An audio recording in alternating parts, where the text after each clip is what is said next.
My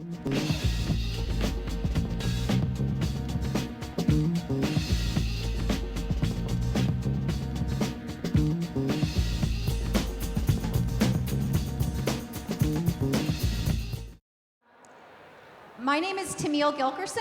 Again, I'm the president of Laney College, and I'm really pleased to bring you this panel and this presentation today, because I think it actually speaks to some important work that we're doing here at Laney, but I know you all are doing where you're all as well. So if I could get the presentation up, that'd be great. So this presentation really is about leveraging community partnerships, and you've seen the bios of the folks who are in on this panel, but I'll be introducing them throughout. But I want to set the stage with a little context to start. So I'm just putting up some data here. This is very similar data to what you all are seeing in your communities, but what we're talking about here, especially in the Bay Area, is about what we're talking about here in the Bay Area is really just incredibly how high things have become, the cost of living.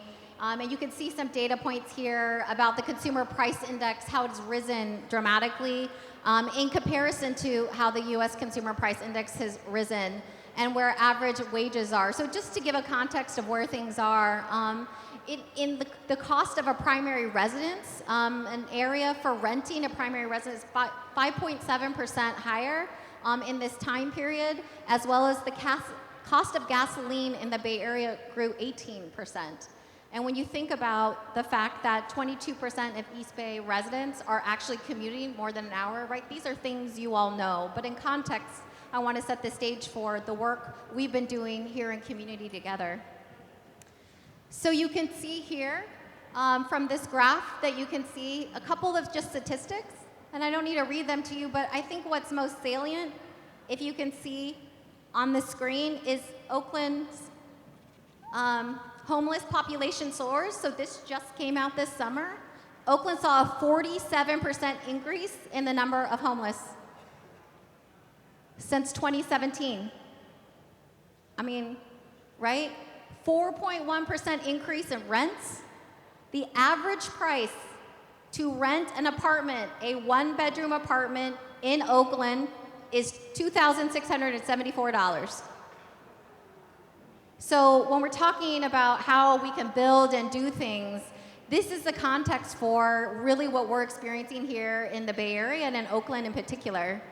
And I think it's really important just to set the stage for these incredible partners in the work that we're doing. This is a 2017 study that was done. Vanessa Mercado, I know you're here somewhere, but she did a study on Peralta students. Woo woo, Vanessa. Much love for her work. This is her dissertation work. But what you can see here, she studied our Peralta Community College students. So again, this is 4 colleges in one community college district. And I just want to point out the rate of housing insecurity for our communities. Students reported 83% of our students here in our district were housing insecure. And in comparison to other districts, like the Contra Costa Community College District and US nationally, where 49% and 51%. So the impact here in our community is really great. And so the way Laney has responded in a lot of ways, and you heard one of our faculty members talk about it earlier, is it's been a group effort. We've got the Poor People's Campaign going on here. We have folks, we are doing Feed the Hood events. Faculty are leading these efforts. They're talking about these things. We're doing unsheltered student awareness things. And like many of you, we're doing lots of the work, right? But is it enough? And how do we do it? And I'll tell you, I'm a resource-constrained college in a lot of ways, right? I mean, I'm just keeping it real, taking some budget reductions, doing some things like that. And then how do you balance out all of the things that your college needs and actually figuring out what it is to do? And this, to me, is probably some of the most important things we do. But I want to tell you, I've taken a perspective since I became a college president, which is the fact that we cannot do all things well, right? And that it's really important for us to think about the fact that we have spaces where we have partners who are doing the work well, and how do we partner with them to actually do more and to broaden our efforts. And so this is what this presentation is about. It's really about Laney love. No, it's really about collective responsibility, collective ingenuity, and collective action. And so I'm really pleased today to bring a panel of folks and community leaders and allies in this work, in this community, here today to speak to you. And so our first speaker today is Tarrant Williams. Tarrant is our Associated Student President, and I will just say that words can't express how much Tarrant means to me personally. He has taught me so much in terms of just his own life journey and his commitment to the students and to making Laney College better. And so I'm pleased to bring him up to talk about what ASLC is doing.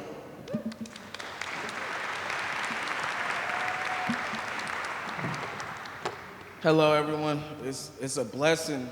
First of all, I want to say it's a blessing to be in front of y'all right now and just speaking. What I'm going to be talking about is just being here. And as a student, that's what you want to do. You just want to be here. So first, I'm going to give y'all my personal story, and then I'll tell y'all what ASLC is doing as a whole to kind of combat student homelessness, food insecurities, and things like that. My story is really challenging. I came from, so 9 years old, my mother passed away. She died from breast cancer.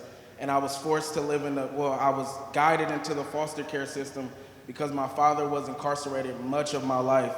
And unfortunately, about 2 days ago, I found out that my father also passed away as well. And I just want to say rest in peace, my father, Wardell Williams. But I was forced to be in foster care system. I was scared. I was a lost kid. I didn't know anything. I went from group home to group homes, foster homes to foster homes. Everybody pretty much knows my story. I'm very transparent because I feel like my story can help a lot of students and just people in general in my situation. A lot of people don't think that you can get out of the situation where you're in it, but I'm a living testimony, I'm a living proof, and my story is not even over. I tell it now because at the time of my life, at the place I am right now in my life, I'm so happy with myself, and it was a time and place where I wasn't happy with myself. So I grew up in foster care, grew up in group homes, foster homes. I ended up aging out at 18. I stayed in a group home from 14 to 18 years old, and I aged out. When I went to court, they said, you're free of the state. You're awarded of the state. They gave me a $300 stipend, and they sent me on my way. I was, like I said, I was an angry kid. I was lost. I didn't take advantage of the opportunities that they were giving me at the time because I just wanted to get out of foster care. I had been abused. I had been mistreated. I had been sent away. And I was just tired of being in the foster care system, so I went on, I'm an adult now, I'm 18, I'm homeless, I don't have anywhere to go, I'm not taking advantage of the opportunities. So, I started getting, I wouldn't say dead-end jobs. My first job was working at Walmart. From there, I built myself up. I worked at Walmart for 2 years, and then I got my guard card. I was able to expunge my juvenile record. During my time in group homes and foster homes, unfortunately, I went to juvenile halls. I was in the juvenile justice system. But from then on, I was able to expunge my juvenile record, get my guard card, and then from there, I worked for a company. I worked for Uber Security. It was a really, really good job. I loved that job. But 2 years into the job, they found out I didn't have my GED. I had to drop out of the 10th grade because I didn't want to go back to a group home. I AWOL'd, I ran away from a group home. I just wasn't ready to be in, all I knew was my mother. My mother was everything to me, so I didn't know how to adjust to that. So I ran away, I dropped out of the 10th grade. They found out I didn't have my GED. And they told me, they was like, we love you as an employee, but we're gonna have to let you go if you don't doctor up that GED. When I tell you I tried to do everything to get a GED, I even made a fake GED that didn't work. But you can't fake it. You can't fake it in this world. You have to be yourself. You have to be true to yourself. I couldn't fake it anymore. So they let me go. Uber Security let me go. As much as I love that job, they let me go. I ended up saying, let me go back and get my GED. So I ended up going back to get my GED. And after that, I was like, the sky's the limit. The GED was my first step. Eric Thomas said, as many degrees as he has, Eric Thomas is a motivational speaker, by the way, as many degrees as he has and PhDs and all these accomplishments and things like that, his GED stays on his wall. And that's where I'm at right now at a period in my life. My GED is there to let me know that that GED opened the gates for me. Not to go on and on. Not to go on and on because, like I said, my story is long. So as soon as I got my GED, I instantly enrolled at Laney College. That next day, I came to Laney College. I said, I got to do something. I always knew I wanted to speak, so I wanted to be a communications major. Y'all hear me up here blabbing right now, I'm sorry. But I love to talk, I really do, and I love to talk to people. So communications major, I come to Laney, some things happened, and in the fall of 2018, I became homeless. 30% of Laney College students are homeless, and I was one of them. And I tried the shared room thing, but I ended up staying in a place that wasn't fit for my living conditions, and I had to move. And the only thing that I had was this car that I still have to this day, a 2003 Pontiac Grand Prix GT.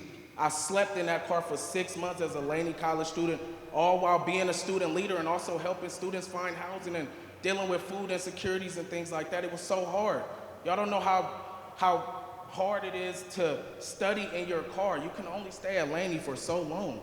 I still stay here to this day, and I see students in the student center past 8 o'clock, past 8:30, and you're like, well, those students don't have nowhere to go. That's the only place that they have until this student center closes here at Laney College, and then they probably go to a shelter or they go to their car. I stayed in my car for 6 months. I hated it. I woke up every day, and I said, why me, God, why me?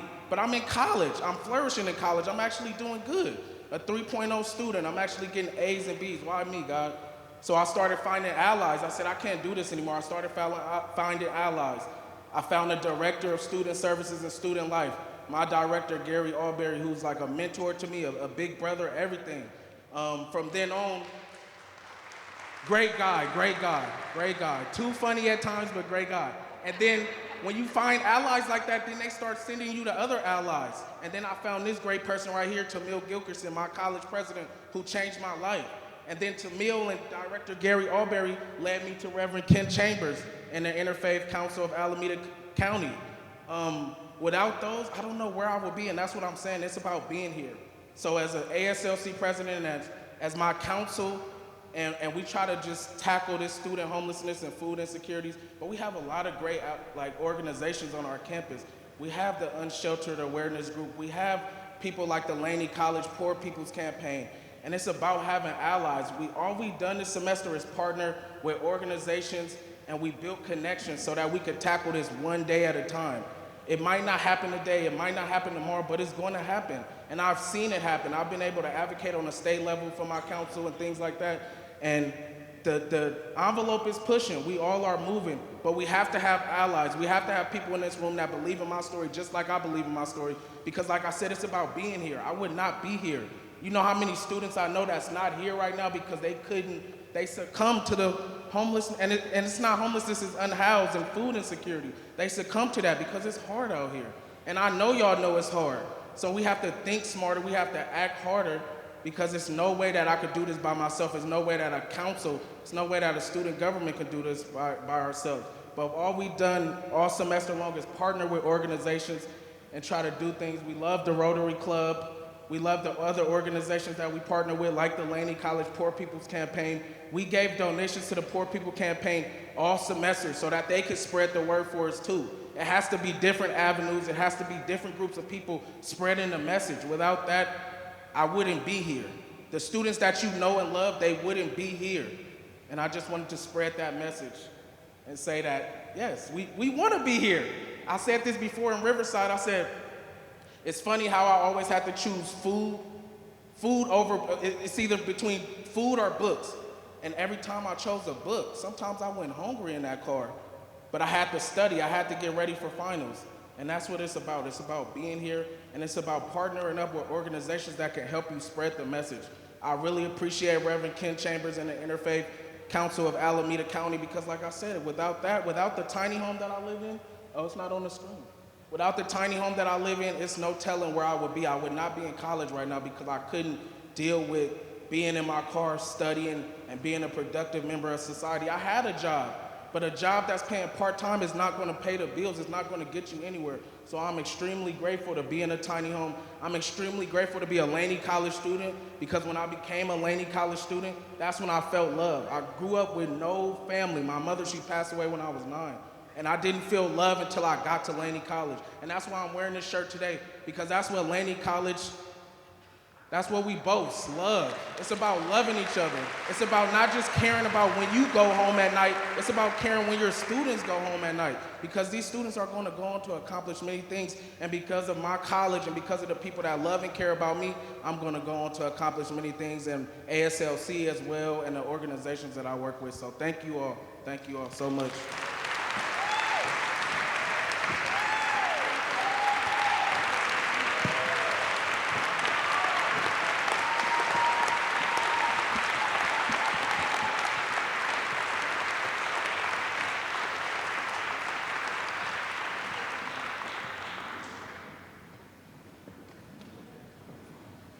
So when I talk about earlier about not being in rooms and not knowing and talking about our students, I just want to remind this. I want to remind you that if you're in a meeting and you're talking about things without thinking about students at the center, you need to start meetings with that in mind. I have a lot of conflict sometimes in departments or things like that, and I want to remind them, like, we are rooted in student voices here, and you have to be unabashed and willing to do that. And Tarrant, I mean, you can see why he's changed my life, right? And so I'm really just so grateful for you honoring us with your space and your story. And I think one of the things about these partnerships is this amazing, and I call her an equity avenger too. I'm getting you a t-shirt, Sheila. I'm really pleased to have Sheila Burks come up now to talk to us about our work with Alameda County Food Bank. Thank you, Tina.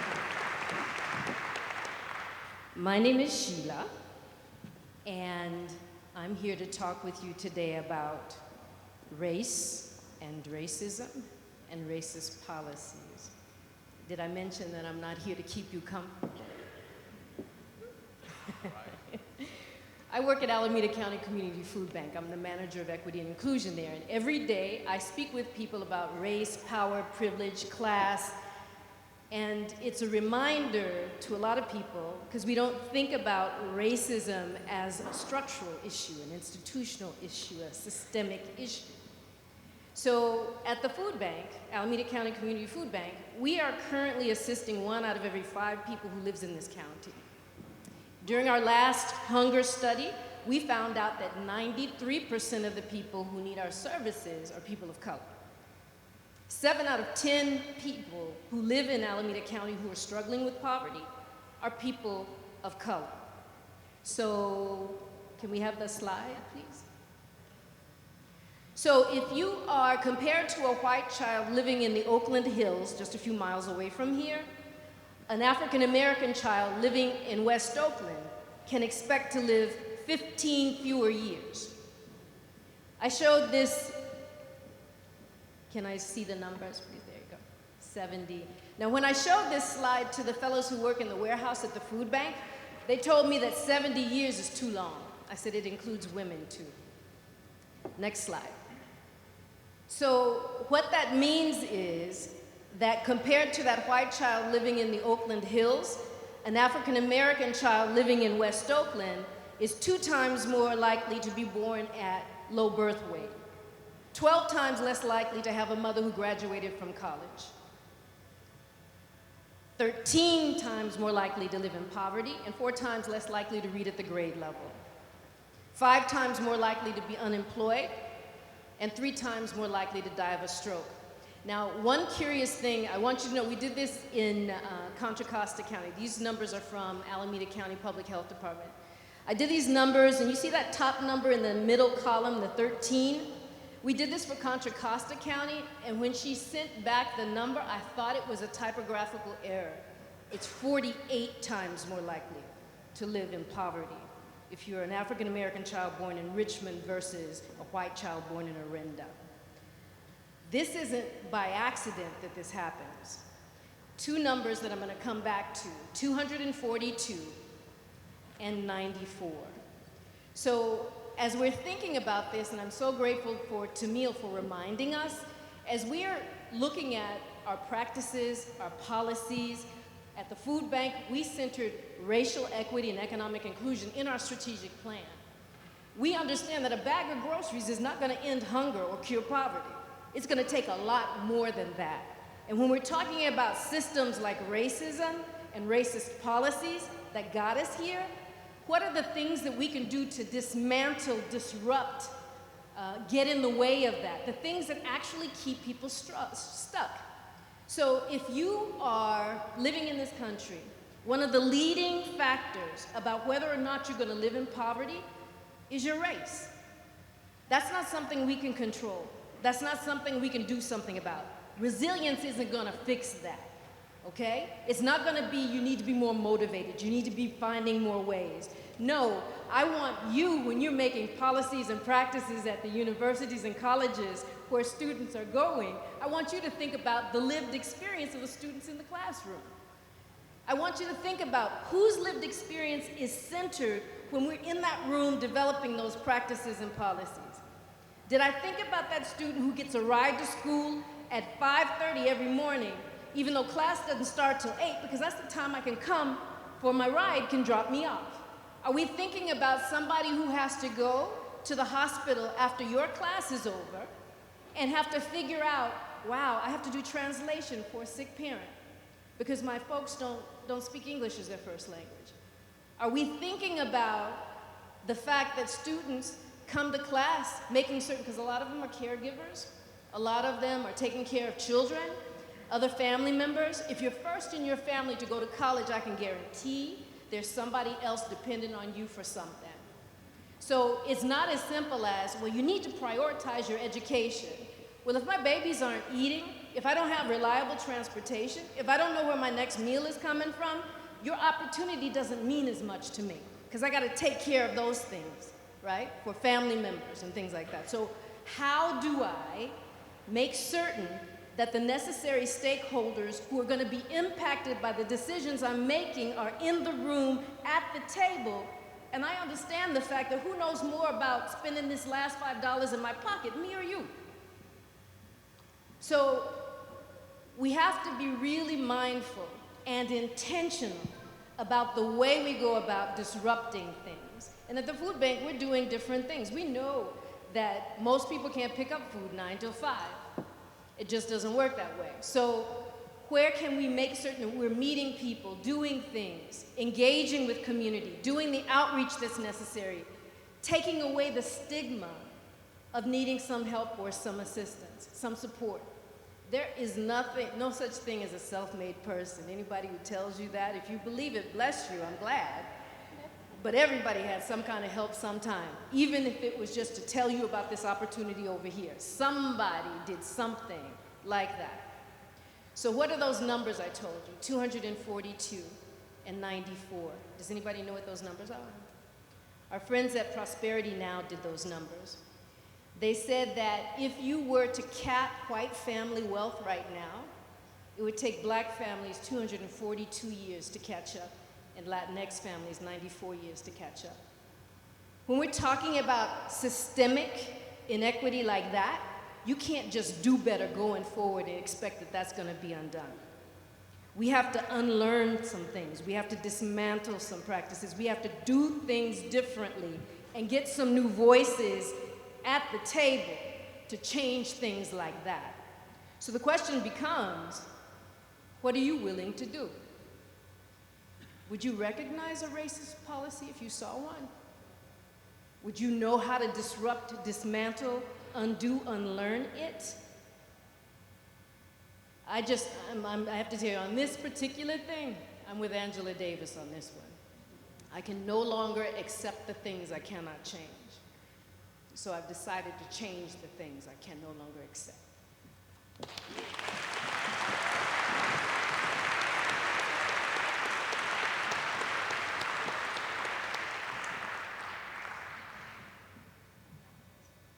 The Alameda County Food Bank has been setting an example in this community and really has set an example to Laney College. 2 years ago, we went through a strategic planning process and we totally redid our mission, and we put social justice as in our mission. We are rooted in social justice. That's what we're doing. We're not talking about all these other things. We can't do the work we're going to do unless we're going to do it. And so the call to action is to partner with organizations that understand that work. I'm really pleased to welcome our next presenter, Karen Friedman from the Oakland Rotary Club, who has been an incredible partner for many, many, many years. Decades. it's kind of a hard act to follow. I'm from the Oakland Rotary Club, and we've been partnering with Laney College and the City of Oakland for over 30 years. We had a house building project with them that we started. First, it was with the City of Oakland, one high school in the City of Oakland, and then when that didn't work out, we came to Laney, and then it was Laney, the City of Oakland, and the Oakland Rotary Club. The Laney students learn carpentry, plumbing, electrical, and other trade skills as they rebuilt these homes. The City of Oakland was able to identify distressed properties throughout the city. They donated $200,000 to the project. We donated $100,000 to the project, and off we went. And it was quite successful. You can see in the pictures. What we found, though, was that as Oakland started to really gentrify over the last 10 or so years, distressed properties were less and less available. I mean, they're being gobbled up by developers and individuals who are now rehabbing them. So in 10 years we did, in 10 years we did 2 houses, which was lovely, but benefited only 2 families. So our club was thinking about how we might have a greater impact, and we spent some time thinking about, and looking around the City of Oakland, thinking about where we might make a difference. You in the room may not know much about Oakland Rotary, so I just want to say about Rotary in general, so I just want to say a little bit about Rotary. We're an international service club with more than 1.2 million Rotarians worldwide, and there are in excess of 35,000 clubs worldwide. Oakland is number 3. It was Chicago, San Francisco, and Oakland. We have 350 members or so, and we've impacted over the last 110 years. We've impacted countless lives locally, donating millions of dollars and leading innumerable humanitarian projects in our community and around the world. And our projects have evolved as our community has evolved, as the world has evolved. As I said, because we were moving at a snail's pace because of the lack of distressed properties, we've moved on now to partnering with Laney College and hopefully the Peralta colleges, all 4 Peralta colleges. So as you can see from the statistics that were up on the screen before, we've been told that Oakland is the epicenter of homelessness in the whole Bay Area. Per capita, we have more homeless people than San Francisco, Berkeley, or any other city in the 9 counties here.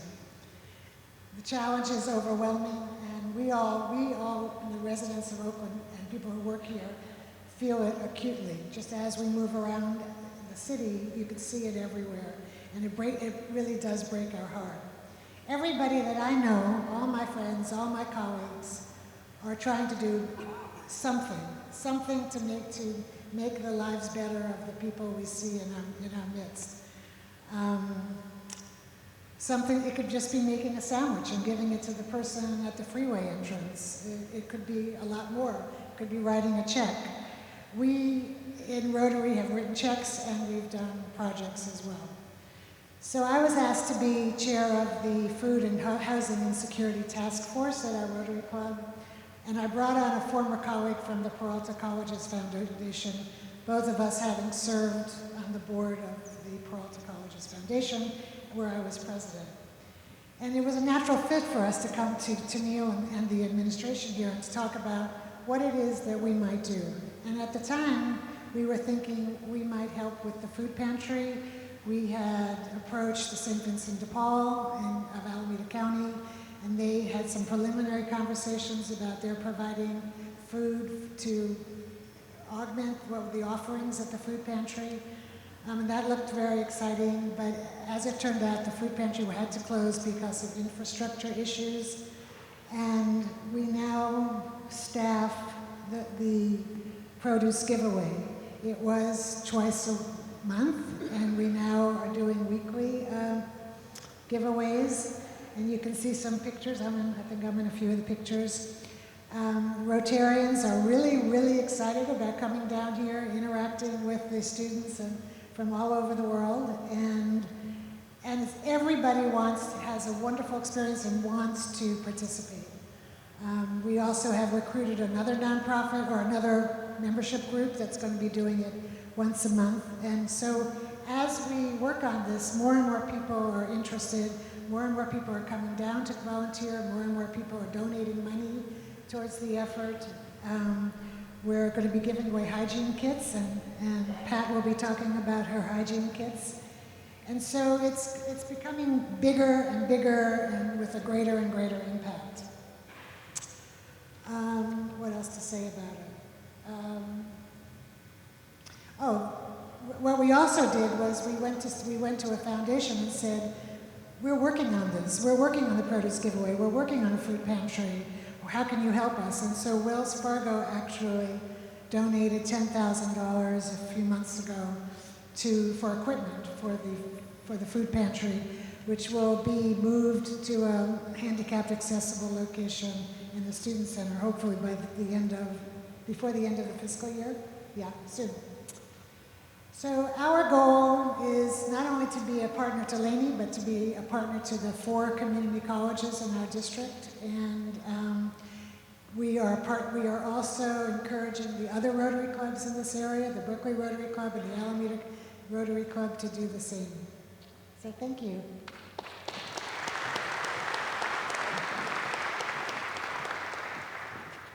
So interesting, right? Collective impact, right? Touch one person, another person gets touched, another person gets touched, right? I really believe intrinsically in that. And one of the things, I had the good fortune of meeting this next partner, and Patricia Lewis, founder of Solomio, who actually came out to volunteer one day at our food giveaway from the Berkeley Rotary. Is going to tell you a little bit about what we're doing together. Good afternoon. Thank you for coming. My name is Patricia Lewis, and I'm from Venezuela. I'm a mother of 3 wonderful kids, a single mom. Okay, my mission is to support the communities with the hygienic products for the people who can afford it. My project started 3 years ago when I found all these products in my bathroom and I don't want to throw it away. So it was December and I put it in a little package with about 5 things, and I took it to a street in Berkeley. That's where I live, and I have my own hair salon. I took it to the streets and it was a group of 5 kids, and I don't know how they're gonna react, but I give one back to one of the kids, and he looked at it and he said, "Oh, to share?" I said, "No, just that's for you." And he was, "Oh, only mine." And the other kids, "Can I have one? Can I have one?" I was very happy, and I see that need of these very simple things that we have at home. So that's how the name Solo Mio started. I went to the salon and I started telling my clients, "Hey, I'm collecting the toiletries." And it was overwhelming. I get to the salon and it was in the door, bags of things. So I start making a bags that now look like this. And it have 15 products. I think the screen, have shampoo, condition, toothbrush, toothpaste, dental floss, what else? Hand sanitizer, chapstick, and tissues. Well, very simple thing that everybody needs. So I start bringing this package to the encampments with the help of my son Lorenzo, and I see the need of these things. On May 1st of this year, I became a member of the Rotary Club, and it was another level because I have to learn how to make emails and do conference calls and PowerPoint. They say, "Oh my God, I don't know nothing of this. I know how to do hair." But I say, okay, I have to learn. So now my project with the Rotary grew so much that I start giving the toiletries hundreds to shelters. And it was incredible, the reaction of people that were really happy. Last month, I went to Guatemala in a mission with the Rotary and the eye doctors, and I bring the toiletries there, and everybody needed. So now 200 bags are going to South Africa in a container with backpacks, school supplies, and my bags to the kids in South Africa.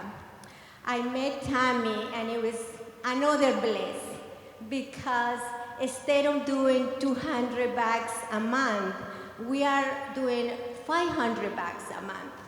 And the project is growing and growing. Well, the point that I want to make is that a lot of people need these things. A lot of people need our help. And I found a way, it's a little way, but a way that it can help them. But with getting all together, we get a greater impact. So Solo Mio is my project, and it's my baby, and I love it. Thank you.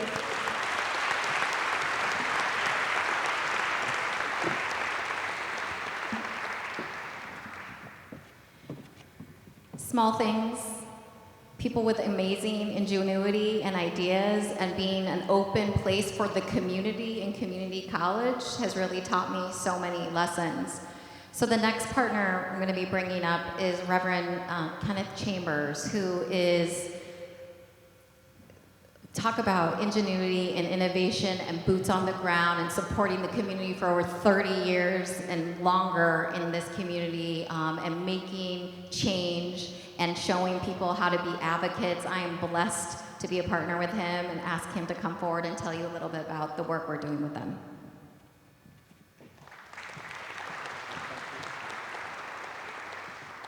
All right. Thank you, President Garrison, and to the president of the Laney College student body, Tarrant. Let's give both of these presidents a hand. Just awesome people in this panel. Being the last speaker here is just kind of tough, but I'm just been enlightened by all of the presentations. Let me just say my story real quick, if I could, for the next 70 minutes. No, just kidding. For the next 7 minutes. I graduated from Oakland High in '83 and came here to Laney College in '83. And you know what? I realized that I'm getting old. I'm a cancer survivor. Praise God for that. And after cancer, you really don't have time for nonsense. Republicans and Democrats, we need to work together. The problems are too big for us to fight over territorial turf. It's not who's on first, what's on second, and I don't know on third, but we got to get people homes. Say this with me if you would. Affordable homes, say that with me, affordable homes is a right, not a privilege. Come on, come on, come on, come on, come on. Come on, folks. It's the people in this room that's going to change this. My story is this. Grew up on Trustland Road, very nice part of Oakland off Lakeshore. My dad pastored a church in West Oakland 21 years prior to my 30 years of pastoring. I saw no sidewalks. I saw West Oakland a systematically planned out diamond in the rough that now homes are $1 million. The highest population of homelessness in the county is in Oakland. The highest part of the homelessness in Oakland is in West Oakland. Not only if you're passing by $1 million homes, but then you go to see encampments right next door, $2 million homes on Wood Street. And then when you find out that kids are trying to go to school to get an education, to get a decent job, to start their careers in life, and they got to worry about where they're going to eat and where they're going to lay their head. Come on, this is America, the richest nation in the world. We live in California, which is the 5th largest economy in the world. this doesn't make sense. It doesn't make sense. However, we are where we are, and we got to do what we do in order to work our way out of this. And I want to just say this, part of this whole problem is all hands on deck. No one organization can do it, no one church can do it, no one person can do it. It's going to take all of us together. And in lieu of that, the tiny home movement was a blessing. City of Oakland put up $80,000. Laney College construction class built 2 beautiful tiny homes, state of art, I must say. Let's give Laney College a hand for that. Can we do that? State of art tiny homes. And then we were asked to place them through Belle Gideon's office of the City of Oakland Councilman, which was a former chancellor, former trustee of Laney College, who had those relationships. Relationships are important as well. Place those homes on the west side of Street Baptist Church property. We just happen to have a sewer line waiting for them, as well as electricity hookup. We provide for all the utilities. We pay for the insurance. We pay for the maintenance. We do all that out of the Westside Missionary Baptist Church funds and resources. The Interfaith Council of Alameda County then has partnered and got a San Francisco Foundation grant in collaboration with Laney College for several $100,000 over a couple of years, then moved on to get a $300,000 grant from the City of Oakland and $50,000 from Alameda County. Basically raised $500,000 to take a tiny home movement and go countywide with it. Right now we got 6 tiny homes that is being developed and built on First Presbyterian Church of Hayward in Castro Valley. We're working as our partnership with Youth Spirit Artwork, which is building a 20-home village, and as those 20-home villages are being built for them, sit right on the Westside Missionary Baptist Church property, and we're moving forward to do a winter shelter where we will house 2 people in each one of those tiny homes, and they will have access and some services for them. Safe car parking program throughout 4 congregations has been off to a rockety road start.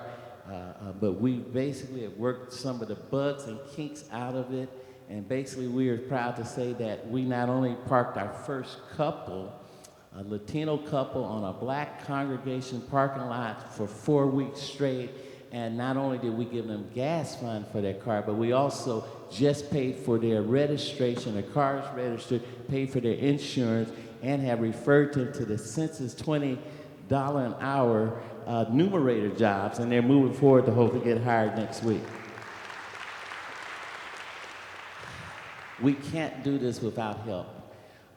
It's exhausting work, it's hard work, but it's joy in doing this. And as I close, part of what we see things going in the City of Oakland as the numbers throughout all the good work that the City of Oakland has done, the County of Alameda has done, with that great work and organized that Laney College has done, the homeless crisis has doubled over the last year and a half. Development is still going up, and they're building affordable housing. It's affordable from $80,000 to $125,000. How many of you make $80,000 in this room? Oh, let me turn around. I know, sorry. So when we take affordability and we talk about affordability, and that's $80,000, that knocks a lot of people out the box. All right. So as the preacher said, I'm about to close. An old lady in the back corner said, "How many doors does that sermon have?" And I'm really about to close. But this is this: there's job opportunities. And you can't work your way out of housing crisis. You can't build your way out of housing crisis. But I do believe we can collaborate ourselves out of housing crisis. It's going to take some time. Stay on the wall. Keep your hand on the wheel. This is a working together work situation here.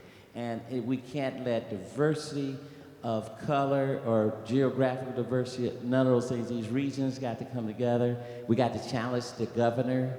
We got to challenge the president. We got to make sure that we're voting in the political process. We got to pay attention to what's going on in Washington. We got to keep our hands on all of these different levels of government in order to participate to the solutions of this homeless crisis. Again, I'm proud of Tarrant. Let's give him another hand. He is a protege of what can happen. And I'm just glad the leadership here at Laney College. God bless you all, and we look forward to working with you.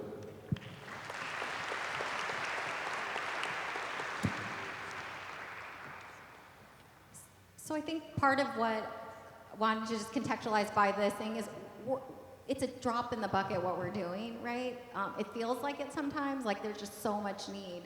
But what I'm saying is faith-based organizations, the International Rotary Club, your food bank, your community partner, you know, your St. Vincent de Paul's, we are CBO rich in Oakland, but we're all stepping on each other. So coordinated efforts, making your community college the backbone of your community. You can play a role in bringing community partners together to talk about coordination across so that things are happening in different ways. And I want to encourage you to really think about that role. It's a hard role to play, but I think it really can have powerful benefits, especially if, like Laney, we're kind of resource restricted in some ways. So we're trying to use these kind of ingenuity and this thoughtfulness to think about making just the small impact and then partnering with our faculty as they do the education part of this campaign with the workshops and the things that they're doing.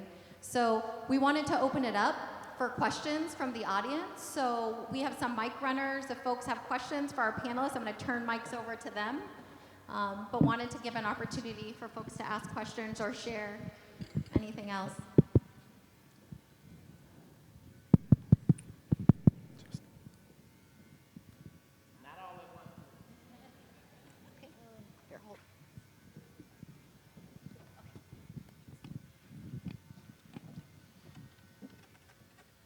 Hello. Thank you.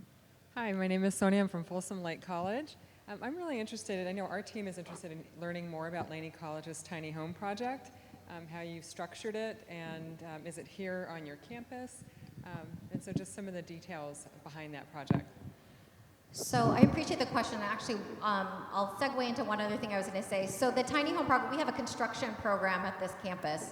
So I think one of the important things to understand is that we've used our students who are doing the work to actually build, and it's from the ingenuity of the faculty really, build these tiny homes that are net zero homes, right? So we're also talking about energy efficient homes who are doing it. So the story really is, and it actually starts with Oakland Rotary, right? City of Oakland, Oakland Rotary, building bigger houses, right? But impacting, less numbers of folks and taking a longer time. And so really through the leadership of Reverend Chambers and a council member in the city of Oakland saying, we want to find a solution to the housing crisis here. And so that's really how it happened, is the city paid a grant to our students and our faculty, and they built these homes. And so it is now proliferated into another movement where you see it's happening at churches across Alameda County. And I want to say another thing. Remember, we all had a bill very recently about safe car park programs at all of our colleges? And let me tell you, having students live in cars is not dignity at all. And honestly, frankly, it is a solution to a very terrible problem, right? But I'll tell you, here at Laney, I was like, I don't know that I can actually do that, right? Again, resource restrictions, what we want to do, how, all the things that it brings up. But here's the thing, when you listen and you're like, my community is doing it. The Interfaith Council was already working on a safe car park program. So here I could say back to city and to the legislatures, no, we're gonna do it differently. Don't demand that I do it and put like an unfunded mandate on my college, but I wanna show you that we're partnering with community people who are already doing the work. And so this is what we have to really be intentional about. And I appreciate Reverend Chambers saying very distinctly, right? Like, man, let me tell you, even with the tiny homes, it's like a bumpy process, right? To figure out all the relationships and where things go. But I think it's been about what I heard here on this panel, which is coming together with a seed of an idea, trying to make it work, figuring out how it works in your context, because not everything works in everybody's context, and then figuring out where it goes from there. And so I know the model around tiny homes is being done in Imperial Valley, it's been done in other places, and then there's large other housing things that are happening. So I hope we'll be continuing the conversations across the state. Any other?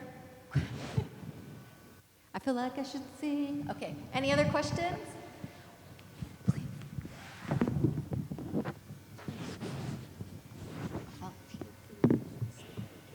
Hi, my name is Madison. I'm the student trustee at Cabrillo College. My question is actually for the fellow student representative. From my experience, well, first of all, thank you for talking about your experience with housing insecurity. I've experienced housing insecurity at my time at Cabrillo and preceding Cabrillo after moving back to my county, which is Santa Cruz County, which is one of the most expensive counties to live in. My question is, what do you think are the biggest, what are the ways that we can get other students to be involved in this process when students are the ones that are being impacted by this the most? Thank you for that question. That's actually a great question, but a tough one. I keep telling students all the time how we can get other students out there is by telling our stories, but the student has to be ready. You can only advocate for students that's not ready yet. You can't force a student. A lot of students are insecure right now and, just not understanding that it's not their fault. But I feel like you could definitely gain students by telling your story, and then that'll open the door for the student to feel comfortable. I feel like a large following, a large group of people that I lead and things like that didn't start coming forward until I started telling my story and started being transparent. So I feel like really telling your story, because lived experiences, they trump everything. I'm not like a stats guy, but I've lived this, and you could let others know that you've lived this as well, but you can also get through it. But it is tough because students are insecure and students are ashamed, but it's not their fault. Just let them know that it's not their fault and that you are there for a helping hand as well. What? I just wanted to say that one of the things that's really important that I think we need to always be mindful of, when we're asking people to share so deeply, that is deeply personal. And there's value in what is shared. If you think that something is valued, pay for that student's time, pay them a campus job, get them involved in running your pantry, get them involved in advocacy on campus, and pay them for it. Honor the time, honor the work, honor the story. That's how I know you value that. And take away some of that stigma so that they know, I'm gonna teach you about how my life works, because you don't have that understanding.